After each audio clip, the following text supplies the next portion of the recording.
This government meeting is brought to you by Eastworks and our local cable subscribers.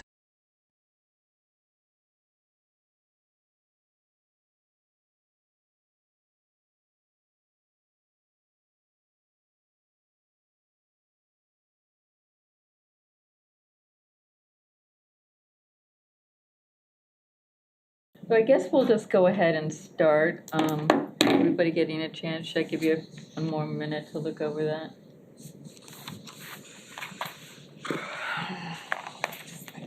Did you want to look at this? I don't know.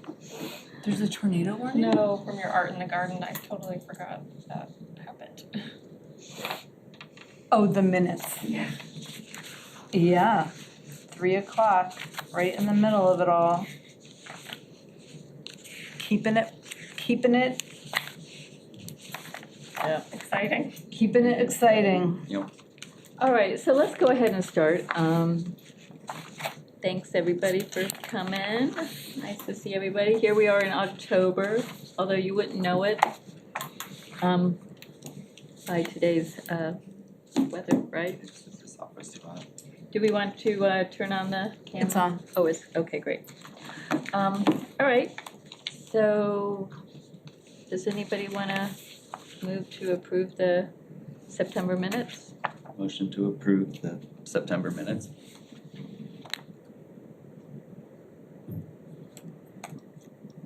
I wasn't here, so I can't vote on it, but my Yeah. last name doesn't have an E Oh, I'm at the sorry. end of Hawk. Oh, okay, sorry, that's my bad. No, that's fine. There's a lot of places it can go wrong there. I always have to look up the spelling of your name, and I looked up the spelling Oh, of your yeah, name, I mean, but I must have everyone been does. typing, so sorry. No, I don't care. How do you pronounce your last name? Frencho? Hawk Frencho, okay. Great. Anybody second? Oh, sorry. All right, great, awesome. Anybody have any public speak? Because, You had mentioned something you had wanted to, isn't there something, an advocacy thing? Oh my God, thank you so much, yes. I Tracy, totally that's what I meant to remind you. okay. I have to remember it now. Oh, so Mass Creative has their I'm so sorry, I clearly spaced out and did not prepare. Their legislative agenda for this session that they've put forward, and there's 3 acts in particular, one of which just had its hearing about a week ago. That was the ACE Act, and that one was specifically around creating a funding stream it was for accessible cultural facilities. And then the other 2, there's one in particular that was in light of where we're situated. I had a conversation with someone from Mass Creative about this one. I think it's the PLACE Act. They're all acronyms. Place at? I believe so. I'm gonna have to look this up and maybe share a link. I might have to call you on this. Creating a. Hi. How's it going? Okay, how are you all? Good, good. That's all right. We just approved the September minutes. Great. And we're in public speak, and Maud is talking about Mass Creative Legislative Agenda. Okay. I found it. The next one though is around basically there's using the historic preservation legislation that already exists to create another kind of way to preserve cultural spaces as such by nesting that into that designation to kind of secure, stabilize cultural facilities to prevent displacement. And the third, oops, I had it a second ago, is space. The third, I believe, is the one that is around No, there's another one around clarifying the Massachusetts Cultural Facilities Fund, and that publicly owned buildings would have fewer limitations to eligibility. Currently, publicly owned buildings are required to be at least 150 years old and 50,000 square feet in order to be eligible for this funding. But it's okay if you're a nonprofit or a private developer and you own the space. So for its Mass Cultural Council, Mass Development Combined Funding piece. I'm so sorry, I'm all over the place because I did not prepare, I'm sorry. I can share the link around though to their legislative Yeah, if agenda. you could, then I can put it in the minutes. Thanks. But there's a few things in there. My hope was that we could collectively take a look. I don't know what the limits are for advocacy, but if there is the option to sign, they're looking for support. They're looking for individuals and entities to endorse this legislation and as well as submit testimony. And it can be written testimony. I think that the first thing you mentioned about accessible spaces, THIC is a perfect like organization for that. Right, yeah. Yeah, there's so many examples of where that's a limiting factor. And being able to have access to that funding just has this amplifying effect because then those entities are able to seek out additional funding that requires a certain level of accessibility in order to. So I think that, you know, that's another kind of argument for it as Right. well Yeah, in terms of the impact. it's sort of, the ripple effect. Wonderful, thank you for sharing that. Very haphazardly, wow. That's very good. All right, so we're gonna I go. also had something to mention. Oh, okay, great.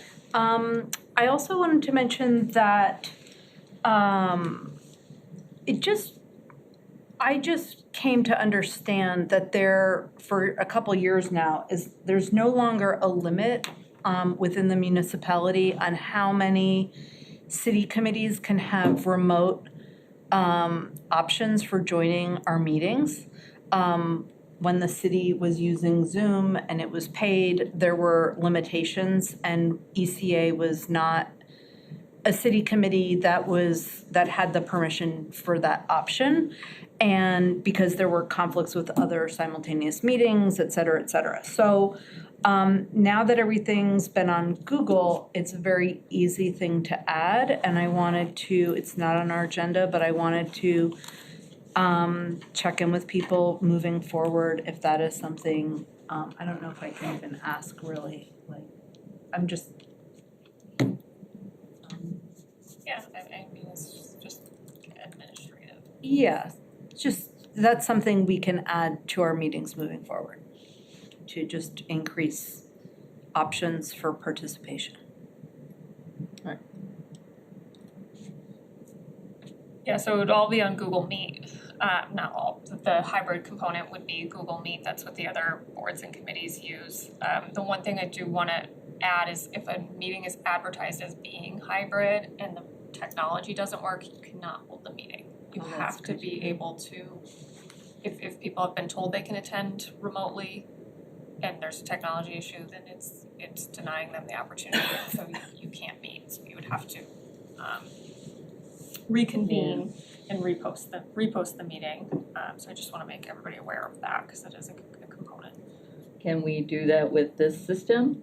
Yes. So And you would it be up here, or would it be just more on a local, on this computer? the computer, you'd use the computer to initiate and record the meeting, and it would display up there. They're connected, the computer's connected to that, and to the camera up there and to the speakers. Okay. What's the audio situation like? Because I think hybrid meetings are like notoriously terrible around sound. It can be a challenge. Just last week, we had a meeting, school or senior center building committee, and it was very crackly, and it's not quite Are there as- microphones? Like what's the setup? I guess that's. There are mics in the ceiling that creepy. are supposed to pick up audio for the Cool. people at home that are participating. The issue has more so been on this end, the people in the room trying to hear from people that are remote, sometimes it just can be really staticky and, so it's not a perfect system, but, it works well for the most part. I mean, we would encourage, or I would encourage all of you to try to get here, in person in terms of the committee members, but it would be able to have, give access to other people who want to join, maybe members of the community that want to see what we're doing. How is that different from Zoom? It's just a different It's platform? it's just a different platform. Zoom, you can't, I think what it is, you can't have more than one meeting going on at the time at Zoom, whereas Google, you can, and now it's sort of opened up. Yeah, I think with Zoom, there was only so many licenses Yeah. that the city had purchased, so. It's been an option to us for a long time, and I didn't realize that. And I double checked with the city clerk today just to make sure I was understanding correctly that it was too late to add it for tonight, but it was too late to add it for tonight. Yeah, it has to be, the link has to be on the agenda, correct? Yeah.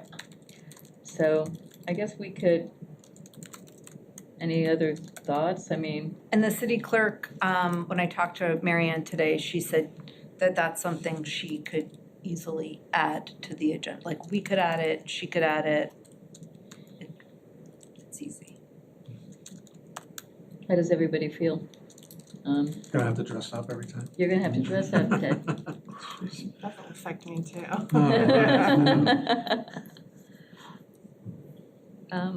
Yeah, all right. So we will start to add that link so that it can be open. Oh, I do have one more public speak. This isn't, Mass Cultural Council is doing a series of celebrations, regional celebrations of their investments around the state. And the one that they have for Hampshire, Franklin counties just got firmed up. It's gonna be at the Cummington Community House. Oh, great, on awesome. Monday, October 27th. They've already put the date out, but not the location. You are among the first to know. In Cummington, okay, what, What and, is the place called? It's the community house. It's the municipal building and Yes. community Yeah, space. good And there's a building. community gallery and an auditorium. yeah, It'll be in the auditorium, and it's in the heart of the cultural district. I have had a show there, actually. I used to live in Cummington. So, cool. And what is the event gonna be? It's basically just a celebration of their grantees, so things like cultural districts and other kinds of cultural entities that have received their support. So, I mean, but what's the, like, it's just kind of more like a meet and greet kind of thing, or is it a I program? think it's a presser, you know? We're just like, go MCC, thank you for giving us money. Yeah, oh, okay, yeah. Yeah. All right, well, But I'm imagining it'll be the kind of thing, I think because of the location, yeah. it might be a little bit more challenging, so I wanted to get it on your calendars. Right. It's also daytime. Yeah. It's in the morning on Okay. Monday. Okay. All right, great. Well, any other public speak? All right, well, let's get on with the updates. So, Art Walk, I guess I could chime in on Art Walk. Pascalina was out of town this month. I was at City Hall. I did not get around to the whole Art Walk because I was sort of, I was tabling for City Space as well. So that's kind of my, sort of my, what do you call that? Like Two hats. night lighting or whatever. Moonlighting. Moonlighting. Anyway, so I was there in that capacity as well. But it was a wonderful event. There was, we had our invitational, Michael Maderos and Katie Bestard. Bestard. Cotty Bestard. So, and that's called Making Meaning, Marking Time.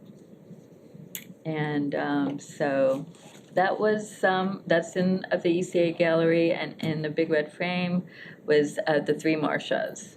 Now, the Three Marshas got a lot of people coming through because it was a group show, so that was pretty lively.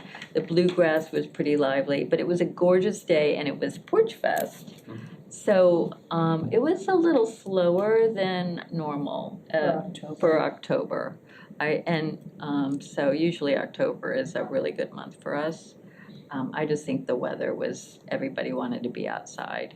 Not that it was bad, it wasn't a bad art walk, it just wasn't as busy as I was expecting it to be.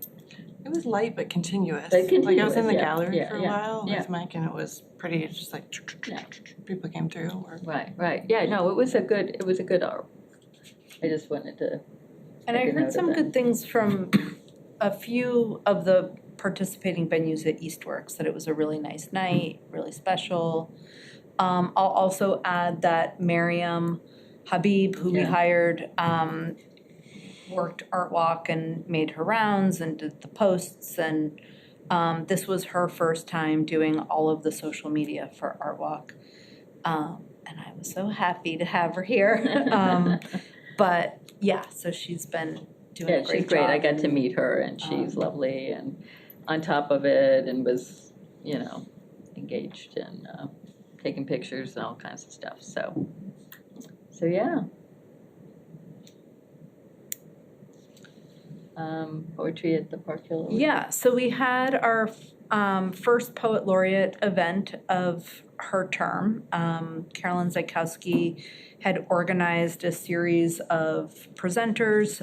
It was an open mic and featured readers at Park Hill Orchard, September 17th.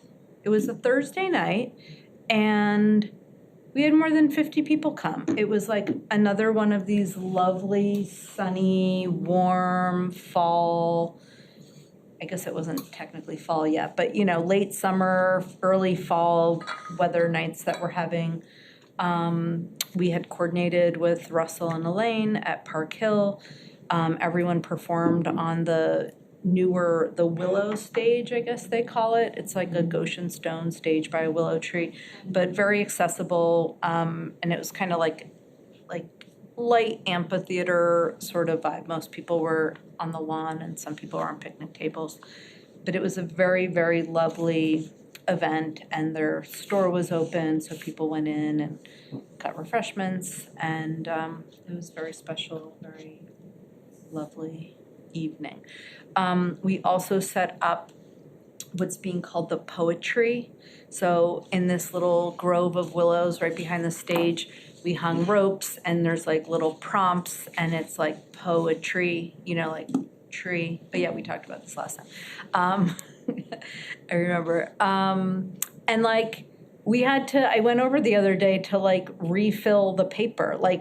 She's been collecting every week, just all these lines and prompts. So the idea is she's gonna collect them all on the winter solstice, and then we do a poetry poster project in the windows during Poetry Month in April. So she's gonna string them together to create a community poem that will be featured as part of the poetry poster project in April for Poetry Month. Great. Awesome. Public art? Public art. So we've been talking about these utility boxes and Amy Johnquist's original utility box, Power to the People. We have permission from Interim Mayor Salem Derby, and we have permission from DPW Director Greg Nuttleman to pour a concrete pad in our first choice location. When I say our, it's the Public Art Committee. So it's going to be converted into a comment box for what people want for arts and culture, and it will be installed close to the driveway entrance on Payson Avenue, but like facing the sidewalk. And it will be low so that people of most heights, I think not toddlers, but like, can access it, and that's all been in the clear. It's gonna take some time. We're talking to the artist to make, to just like brighten it back up again. And then also to a metal worker who will be fabricating it in such a way so that it does we have to add a slot. There's Yeah. like a lot to it, So so. it becomes a comment, yeah. But we're gonna ask that the concrete pad be poured before winter. And then, so that it's ready when it's ready to be installed. We're also talking about, so the Public Art Committee raised $5,000 at the Have a Heart for Public Art brunch last March. And it was for a mosaic tile mural. And we're now talking about different possibilities about, at first we were like envisioning a wall mural, now we're thinking floor mural. I'm gonna wanna talk to you and Diane, and maybe Johanna, to like find out about some different locations we have in mind and, you know, what that might look like. So it's still a while out, but we wanna get things clarified so we know how much more money we need to raise, and also just to like get an open call in place. So that, I think, you know, maybe we're looking at 2026 in the fall at the earliest, maybe 2027. Great. All right, Cultural Chaos Yeah. 2026. So on our agenda last month was the Cultural Chaos budget. I wanted to talk through everything and just like get everyone on the same page.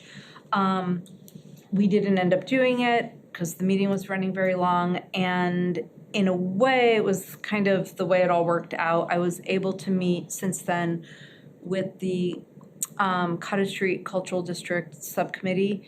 We went through this.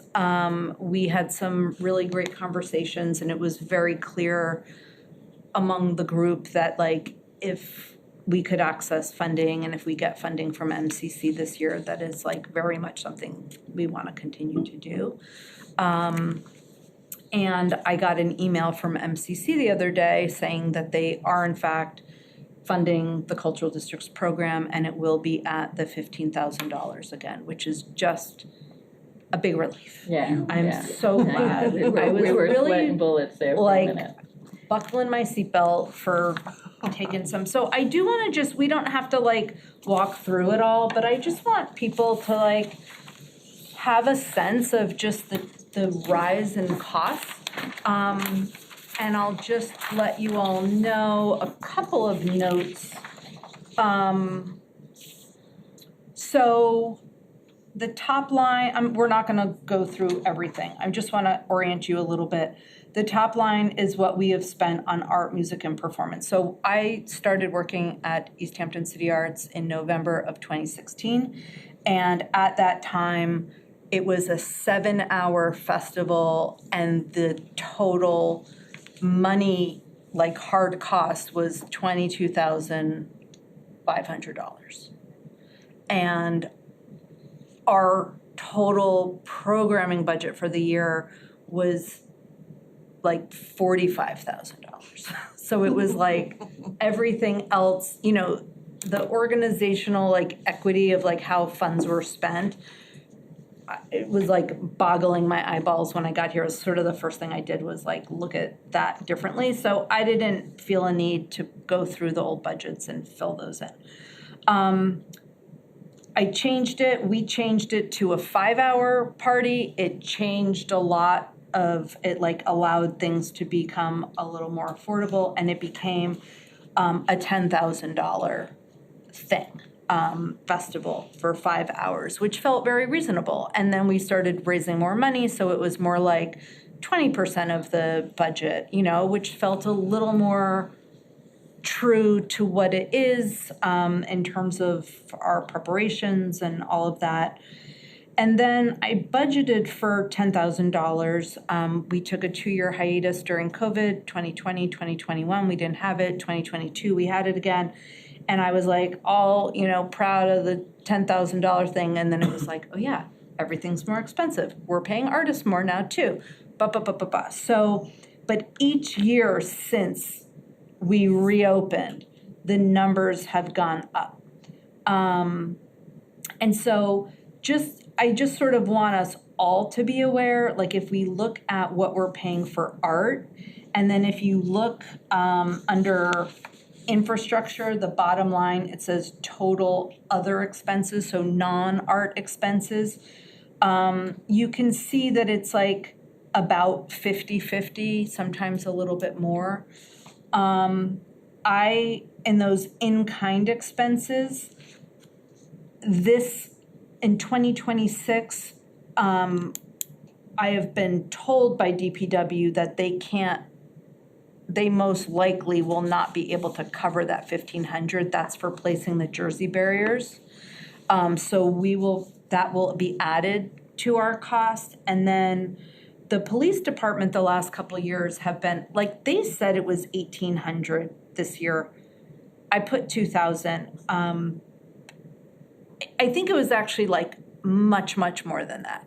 I think they had a lot of people maybe on the clock that were stationed here, but we didn't get charged for very many people. Like it was like 2 people. So I anticipate that $3,500 will be added, and I think costs will continue to go up. I think that's the staging, the tents, the porta potties, all of it will continue to go up. So I think of it as like a $22,000 event, and I feel like we just got a check for $15,000.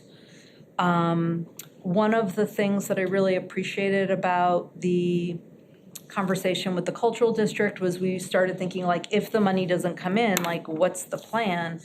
And it was like, there's so many groups that we have not approached around funding. I've been thinking it since I got here. I've never done anything about it, like the real estate companies, more from the banks. Like I think some larger, and our 20th anniversary is coming up, which we'll talk more about a little later, but it's a perfect time to ask. So I think as our future funding for arts and culture is up in the air. I've heard from a couple little birdies at MCC that like this year is good and like the year after is a big question mark. And so, I think really leveraging and utilizing the platform of the 20th anniversary is like a great opportunity we have right now. So I have a fundraising meeting with Ellen Coteen, who wrote the first grant for ECA ever in the history of ECA, on Wednesday, and we're gonna come up with a plan for local sponsors for the I'm jumping ahead, but it's related. So yeah, I don't know if people wanna discuss it at all, but I guess I just feel I have a lot more information today than I did a month ago, and I think it kind of worked out well, at least for this conversation's sake. So all systems go this year, and then we'll probably reconvene this conversation maybe next year, correct? So for me, the most important number here is around what we're paying artists and the percentage of the total costs. Yeah. And what I just did a couple of quick calculations, that it was highest this last year at 46%, and that was the highest it's been since the numbers you have here, but it's always floated between 42 and 46%. And I just want to say I am happy with that trajectory that is going upward, and I think investing more in artists as a total percentage of the cost should be a goal. Yes, I love that. And that also just from where I sit, I think I'm just like maybe going through a slightly like middle-aged moment of like things are getting more expensive. Like I sort of have to accept the reality. I think for months I'm like, it's getting so expensive. And now I'm like, no, it's more expensive, like it's all more expensive, and that makes me feel a lot better about the expense, if that's part of it. I love that. So maybe a goal this year can be like more than 50%. Yeah, that would be Yeah, awesome. you never hit 50%. It's supposed to 45, 42, 43, 41, 46. I will bring that back to the planning team. We will meet 2 weeks from tomorrow. And I think they'll really appreciate that as well. Thank you. Yeah, no, that's a great goal. Thank you. Selena, was it here or was it somewhere else where like there was a street fair and they used like the town like dump trucks or something from the transportation department instead of those cement girders to just kind of block off? Is that Northampton? Am I making this up? You're not making it up. It happens. Is that an expense saver or they don't feel like they wanna? We began the conversation with that idea and it was not an option Okay, for lots of some places can do valid that. reasons. Yeah, so the good news is that the Jersey barriers were purchased by the city. We own them. We didn't have to spend any money toward that. Thanks to our last mayor, kind of made a few calls there. So we have them. We will have to pay for the placement of them. Which I have to say again, it was just like very efficient. The DPW has done so much work for ECA free of charge. And maybe that will change, like we'll see what budgets look like next year, but I think planning to pay for it is just the right way to proceed. But yeah, unfortunately, that wasn't an option for us. One thing I will say is the police department really, and I know that is kind of kudos to the mayor, where she kind of put that in play, but they really stepped it up this last year. And they did an amazing job, and I am hoping that in their memory of doing it last year, that they will continue to do that. Seriously, I mean, they were like helping direct traffic that they had never done before, and they were really good, really present. So like really yeah, amazing. yeah. It went so smoothly because So I'm hoping that they stepped up in that way. I'm talking to one of the main Cultural Chaos volunteers who does a lot of the did the bulk of the traffic directing before the police stepped in this year.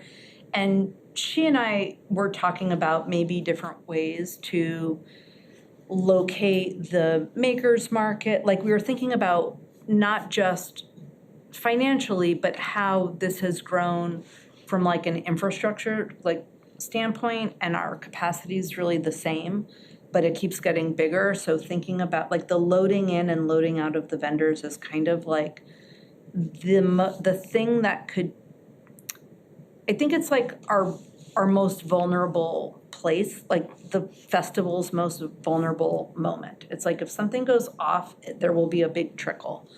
So we started to think about maybe putting some of them off the street and then programming other larger things on the footprint of the festival. So we're gonna keep talking about those things as well, of like ways to make this, to lighten the load. That's the phrase we used a little bit. So I'll keep you all posted if there are any little changes there. great. All right, I guess that leads us into Easthampton Cultural Council report. Steve, you wanna weigh in on that? So Cultural Council, we are in our open enrollment period, if you wanna call that, for our annual grant cycle, which ends on the 16th of this month. So we have about 2 more weeks of that, taking applications for new grants. And then once that happens, then we'll start meeting. It'll probably take us 2 meetings, that's what we did last year, to kind of go through the sum total of all the applications and deliberate and decide how to allocate the $16,500 that we were given. So that's exciting. We've had a bunch of cool, well, first of all, we have the mural project that Pascalina, you alluded to earlier with Amy Johnquest. I did want to follow up with both of you actually to see if where exactly we're at. We just had confirmation after our last meeting from DPW that we are good to go on the traffic control box that is at Union and Main Street.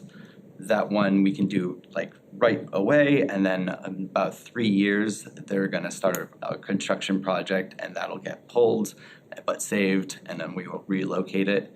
And in the springtime, we can redo the one here. This is gonna have to wait until spring, which we were hoping to do before the end of the year, but that's in case. And yeah, I think since our last meeting, we've had a few fun events that were ECC sponsored, including the Cat Parade, which was awesome. Pascalina was involved in that. I think we had about 100 people, which was a great turnout. We had a bunch of cats, which was cool, unexpected. I wanted to be there, but I was coming back from the Cape and I didn't make it, so. It was, we've had a lot of great weather, which has been really cool. We've had for the, I think, second, maybe third year in a row, Robert Camo, who's a historian, does walking history tours of the cemeteries. And so he just did another one in a series that's been sponsored by the ECC on Saturday. And I had a neighbor who went to it and she was like raving about how great it was. Apparently there's a lost cemetery somewhere in town. Do you know about this? I have come across some confusion in documents that references it, yeah. No one knows where it is exactly. So that was well received, and then Porch Fest was Saturday, which was, we had 48 bands in 20 locations. I have no idea how many people came, but we had 1,000 people on our Facebook say they were interested, and so far I've talked to the majority, if not most of the hosts, and they all said that there was a good crowd at their spots, so I think that was pretty cool. Cool, yeah, I know, it was great. And then another beautiful day. Yeah. So was the cemetery walk the same day? It was. Oh, okay. Yeah. So Saturday was a busy day. There's a lot of stuff going on in Northampton too. Right, yeah, there was but- a Maker's Market in Northampton that I didn't get to. But yeah, good time. Great, yeah. All right, so we've got some discussions. We were gonna talk about the ECA fundraiser and the budget for that. I wanted to Yeah, so Give there's, oh, sorry. just give some information and context. Yeah, so there's been a change of the date and the location. We began our planning meetings, I put together a team, Tracy's on it, and then 3 founding members of ECA, because I just thought, who've had different roles in the organization over the years, but people who are still very involved, and have that perspective, because it's like we need to really acknowledge a lot of the history and thinking about thoughtful ways to do that. Oh, look at the geese. And so there were some questions that were coming up with the cost of the Jupiter Club and also the cost of drinks at the bar there, which had never crossed my mind. So just thinking about it from keeping the night as affordable as possible, not just for ECA, but also for our guests. And we just started to explore some other options, and the event is going to be happening on Friday, December 5th at Marigold instead of Thursday, December 4th at the Jupiter Club. Marigold is giving us the space entirely. We can get there early in the day. They are going to take the bar. They have $5 beers and $6 glasses of wine. We did a walkthrough. It is so set up for everything we want to do. It's just like waiting for us to show up and do our thing. The difference though in capacity is Marigold's 175 total people. Jupiter Club was 200 total people, so that is, I think, a drawback, but overall, it just felt like the clear way forward. We've been meeting every week since the first week of September, and we've gotten, we're putting together a really lovely night and lovely event. I have a working document that is getting all fleshed out, but ideally we'll have a number of different restaurants providing small plates and sample, just like small bites. The bands, the silent auction, like all the pieces. So I mentioned earlier, I'm meeting with Ellen Coteen on Wednesday to come up with like a local sponsor plan. She used to do a lot of fundraising for ECA, and she has a lot of relationships that are still alive and well in the town, and just kind of coming up with a list of who the asks will be from, who we'll be talking to. So we'll have a better sense, hopefully like by next month I can report back all the pledges that have come in for this. But we'll definitely need an event budget in putting it together. We don't know yet how much each of the, whether the restaurants will fully donate what they're providing or partially donate. We don't know yet exactly who the bands will be, et cetera. But I'd like to ask the ECA committee, I'm thinking it will cost, I think it's gonna be more like $3,000, $3,500.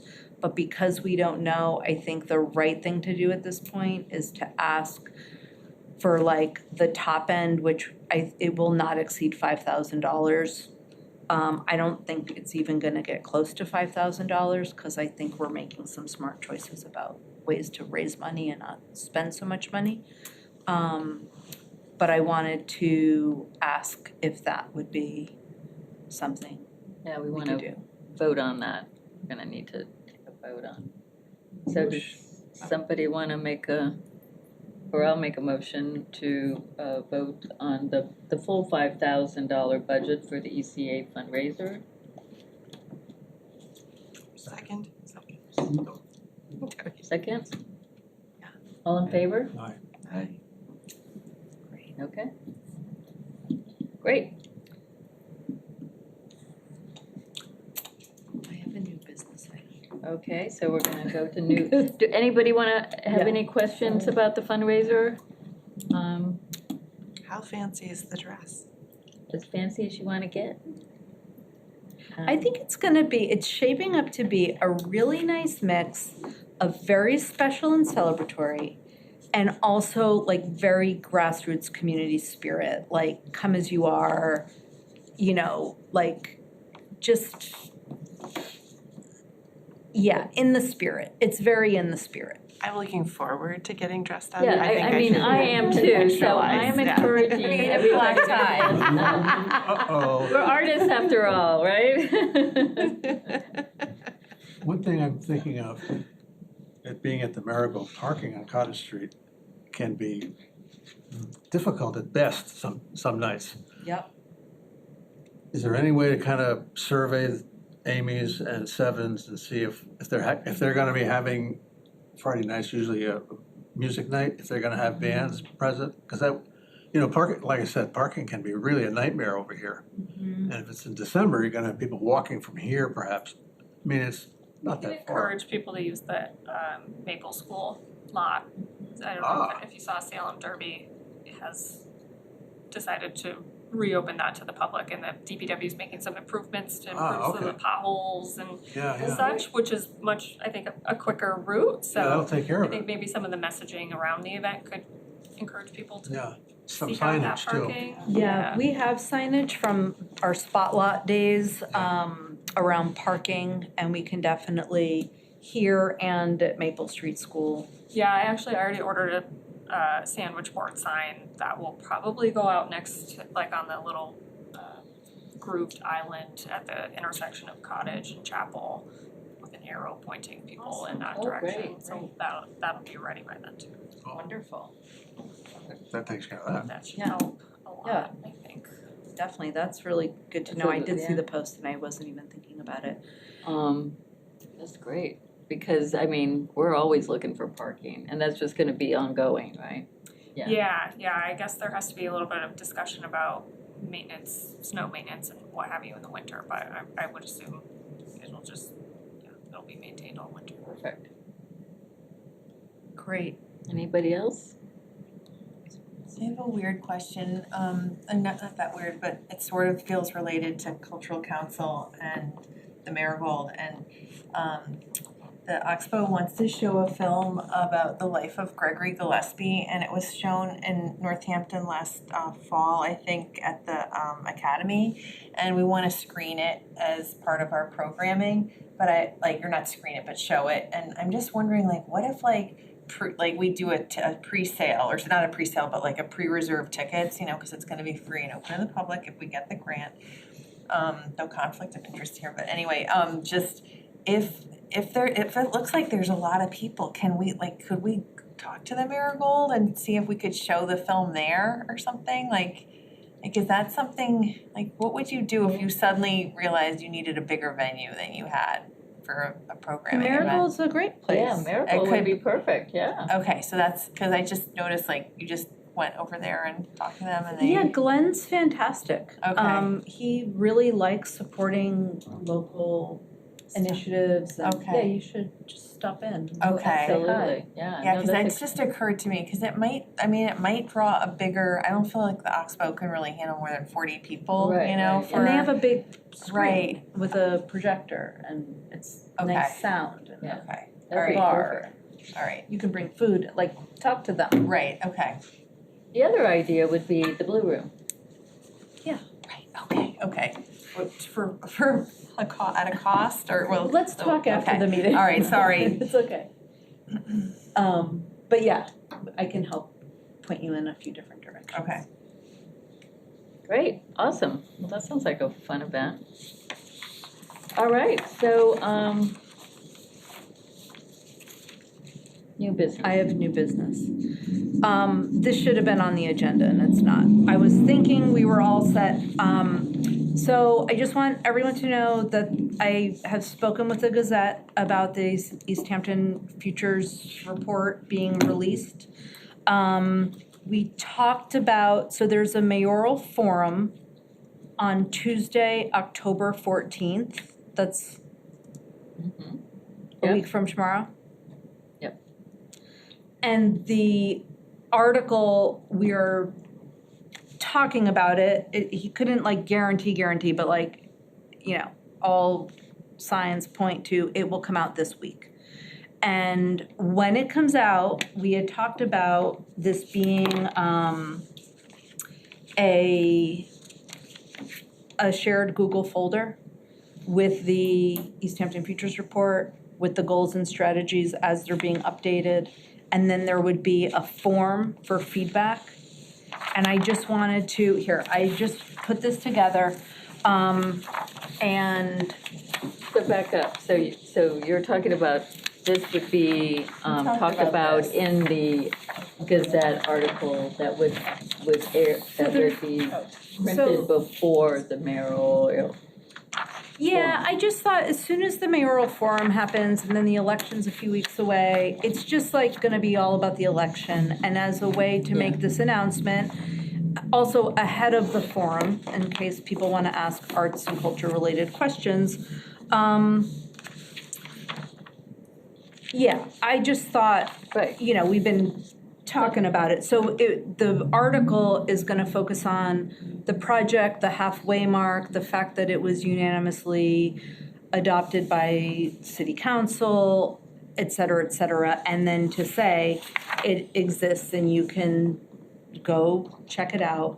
So I'm timing making the folder live with the article. Great, Yeah, so Perfect. it's happening and it had been on the agenda, then we took it off the agenda and there was more to tell you about.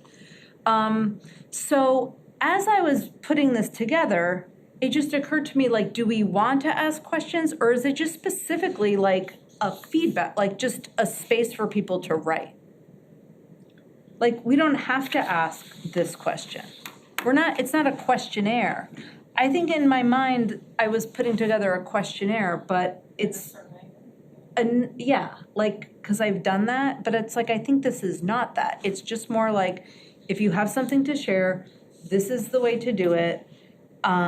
We had talked about, Steve, I think it was you who had mentioned, like, allotting time at our meetings for, just to review what comes in, and just to have a process by which we do that. I think optional is name and email so that we can respond to them if they give that. I don't know. So sorry to like kind of add this to the new business at the end, but. I don't personally mind the questions. I mean, I think if somebody's getting on there to share feedback, they have what they are gonna, I mean, it's probably either what they like about it or what they'd like to see improved, so, I mean, maybe there is a little bit of redundancy there, but it doesn't bother me, I guess is what I'm saying. Yeah, I can go either way. Like, I think they're like very general prompts for feedback. Like, what do you like, what don't you like? But if you just said feedback, I think that would be okay too. Maybe you can combine all of it into like one, like, share your thoughts of what is your feedback about the good and bad and ugly, or I don't know. I think it really depends on what we're doing with it. I mean, if we're going to ask people, I think we really need to have a process for, I mean, bringing it here is great, but what is the hope for use of that data? I mean, this is data that we're collecting. I mean, if we're looking for ideas for the future, or if we're looking to trim programs that are underperforming in the eyes of the public, like, what are we looking for? And then kind of backing that into the questions a little bit more from the goals of them. And if the goal is really just the big picture, like, does this essentially strategic plan still track? I think, that's also a question, but it could be around specific events or assets or what have you. But I love a good survey, so I'm pro survey. I just think the kind of, the why is really important with it.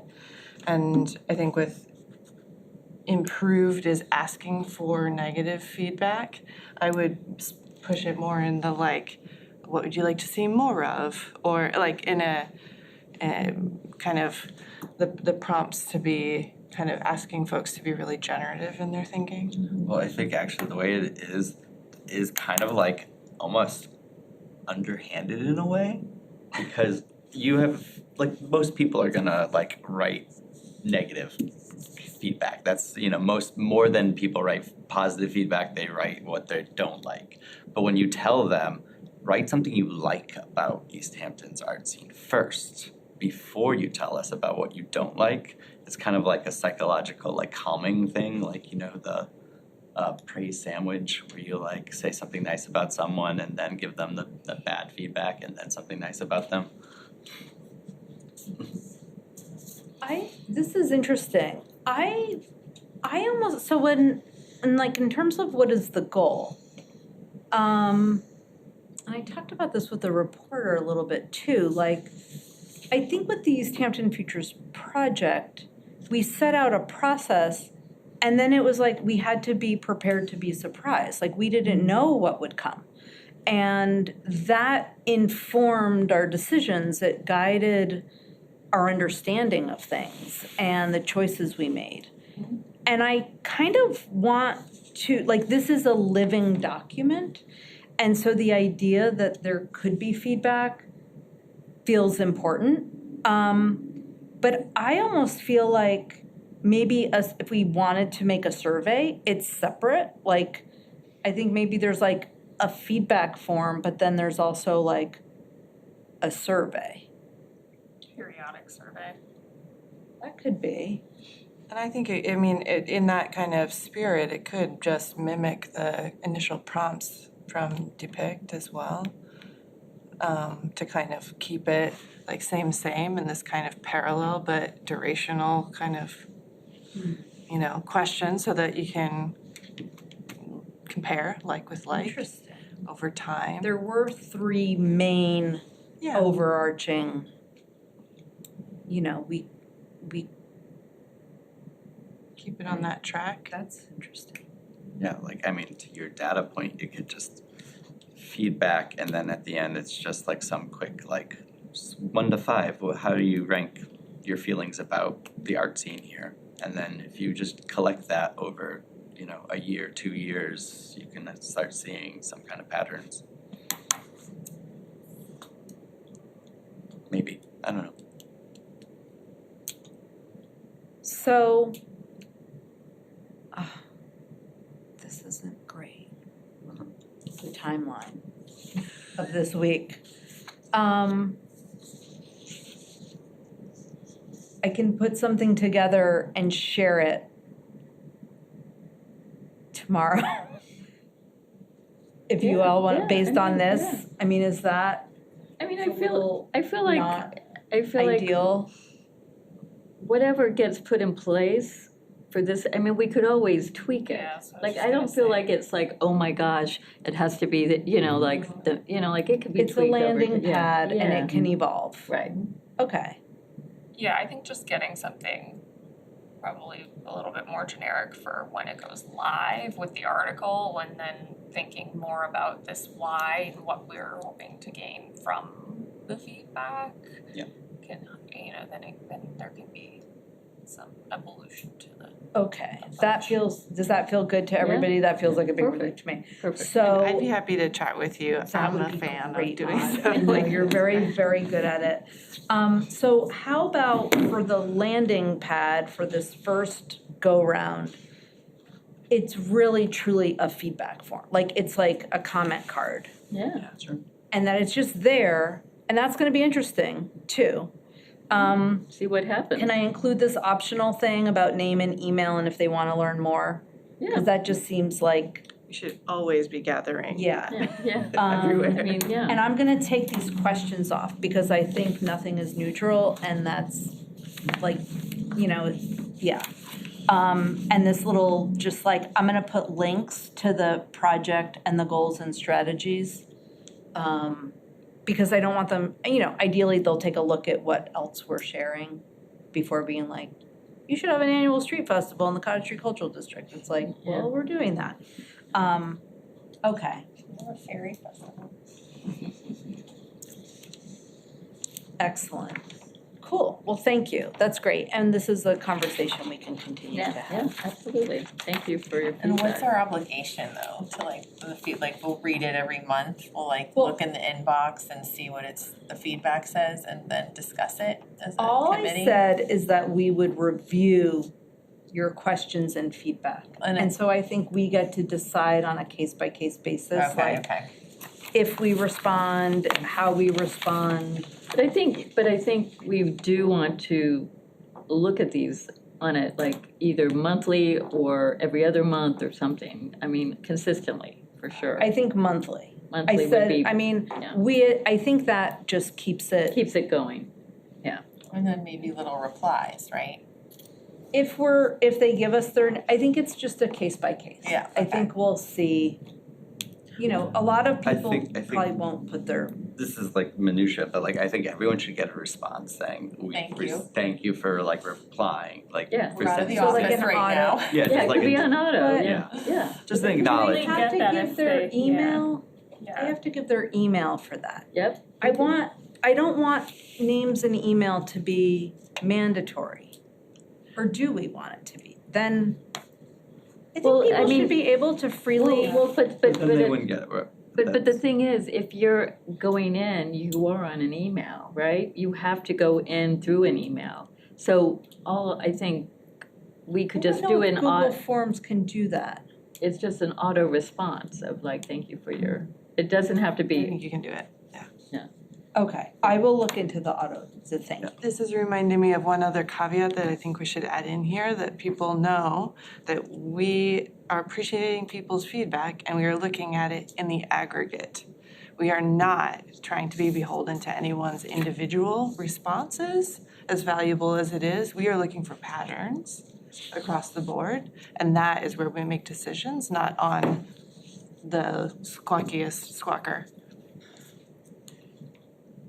It's something that I put in all of my surveys and when I'm talking with people is, thank you, I appreciate this. This is data, and we're using it in a really collective way. Hey, would you mind sharing that language with me? Yeah, I was just gonna say, how would you? Yeah, I would be curious to see that. Sure. I mean, a lot like how I just said it without like Yeah, squawkity yeah. squawk squawk.